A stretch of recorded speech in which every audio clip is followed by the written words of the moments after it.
আসসালামু আলাইকুম প্রিয় দর্শক, আপনারা কেমন আছেন? আশা করি ভালো আছেন। আমিও আপনাদের দয়ে ভালো আছি। আজকে মায়ের আশার রান্নাঘরে আপনাদের জন্য ঘি বানিয়ে দেখাবো। সামান্য একটু ঘি, বেশি না। আমি অল্প কিছু সর দিয়ে ঘিটা তৈরি করছি শুধু পদ্ধতিটা দেখাবার জন্য। আমি বেশি ঘি তৈরি করি নাই। আপনারা বলতে পারেন যে এতটুকু ঘি তৈরি করছে।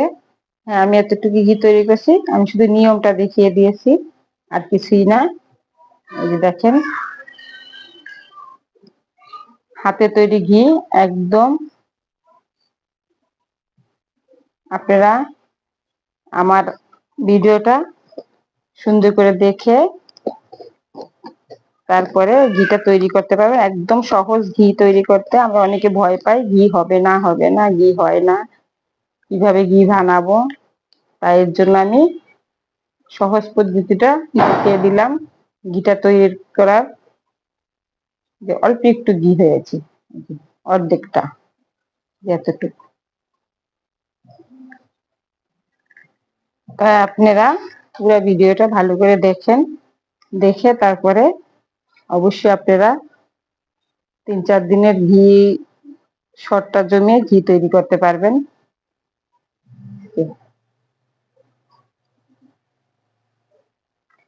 পরবর্তীতে আমি আরো বেশি ঘি বানাবো।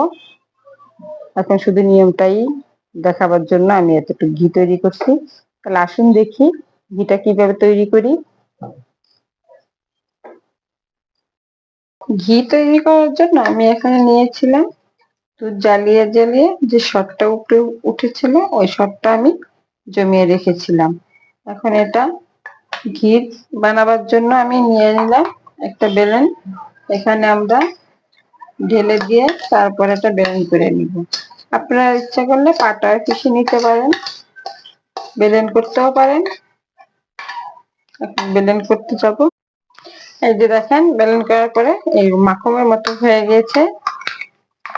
আমরা অনেকেই সরবেটেও করি, বেলেন করেও করি। এই যে এখন এই মাখনের মতো হয়ে গেছে।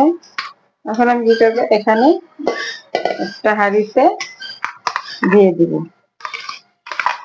ঘরে যেহেতু আমরা ঘি তৈরি করতে পারি, তো বাজারে কেন যাব? হাতের ঘি, একদম পিওর খাঁটি ঘি বানাবো।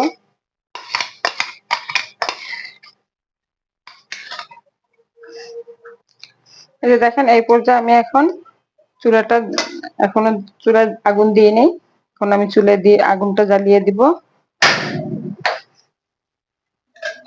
আগুনটা জ্বালিয়ে আস্তে আস্তে ভাবে করে, ফুল হিটে ভাজা যাবে না, এটা একদম লো হিটে ভাজতে হবে যাতে পুড়ে না যায়। এভাবে এভাবে করে সুন্দর করে নাড়তে হবে যাতে নিচে না লেগে যায়। এই জামাটা দেখেন ঘন ছিল, এখন লিকুইড হয়ে গেছে। এতে ঘি বের হচ্ছে। হাতে বানানো ঘি বলতে কথা, ভেজাল মুক্ত।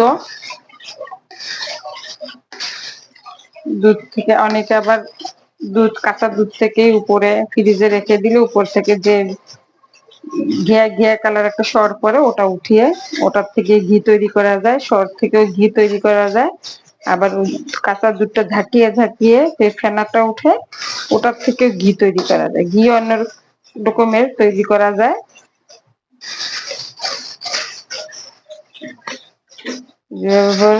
একদম ঘুরিয়ে ঘুরিয়ে সুন্দর করে নাড়তে হবে যাতে না লেগে যায়। আর কিন্তু ঘিটা আস্তে আস্তে উপরের দিকে উঠছে, দেখছেন কালারটা তো দেখাই যাচ্ছে।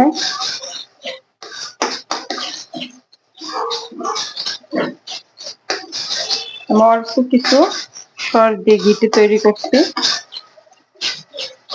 তাতে 2-3 দিনের সর আর কি জমিয়েছিলাম ফ্রিজে। আপনারা ইচ্ছা করলে এটা ডিপও রাখতে পারেন, নর্মালেও রাখতে পারেন, কিন্তু আমি নর্মালে রেখেছিলাম। নর্মাল থেকে বের করে তারপরে ঠান্ডাটাই আমি ব্লেন্ডারে করেছিলাম। ব্লেন্ড করে এই পর্যায়ে এনেছি। এই যে দেখেন, ঘিটা অলরেডি ভেসে উঠেছে।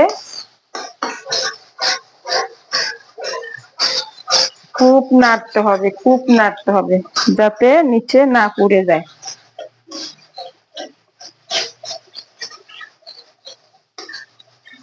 এটা ভাজতে ভাজতে তখন আসল জিনিসটা একদম উপরে চলে আসবে আর তলানিটা নিচে পড়ে যাবে।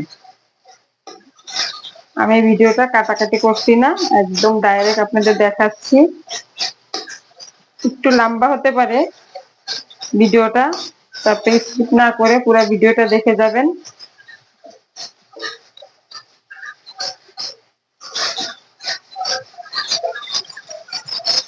আর ভিডিওটা যদি ভালো লেগে থাকে তাহলে অবশ্যই একটা লাইক করে সাবস্ক্রাইব করে আমার সঙ্গে থাকেন,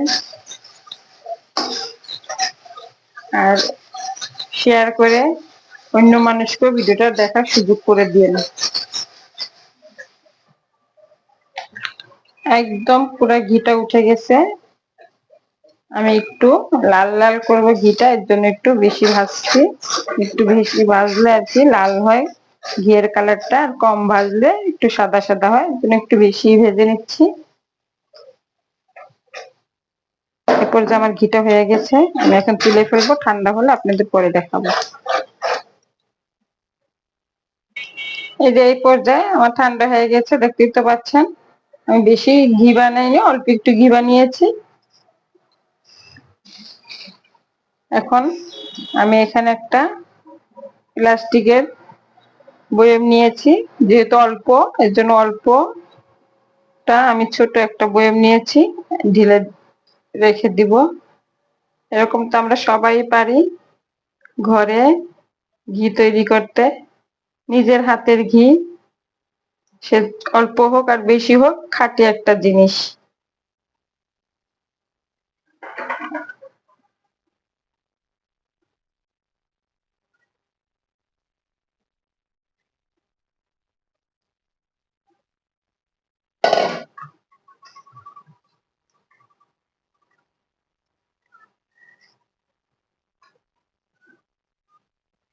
এই যে দেখেন আমার কতটুকু ঘি হয়েছে। সামান্য 3 দিনের সর রেখেছিলাম, তাই আর একদিন বেশি করে বানাবো।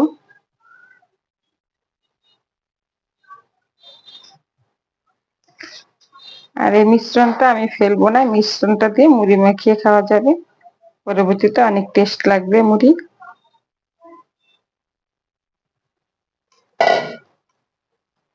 ঘি যে ঘ্রাণটা বের হয়েছে, ঘর একবার মোমো করছে ঘ্রাণটা। আপনারা যদি বাস্তবে ঘ্রাণটা নিতে পারতেন তাহলে বুঝতেন যে কি একটা ঘ্রাণ, খাঁটি একটা ঘ্রাণ ঘিয়ের। ঝামেলা ছাড়াই ঘি তৈরি হয়ে গেল। এরকম আমরা সবাই পারি ঝামেলা মুক্ত একটা ঘি তৈরি করতে নিজের ঘরে। একদম কোনো কষ্ট নেই, শুধু একটু সরটা উঠিয়ে রাখবেন আর ফ্রিজে আর একটু বেলুন করে নিয়ে চুলায় জাল দিবেন, বাস কি হয়ে গেল।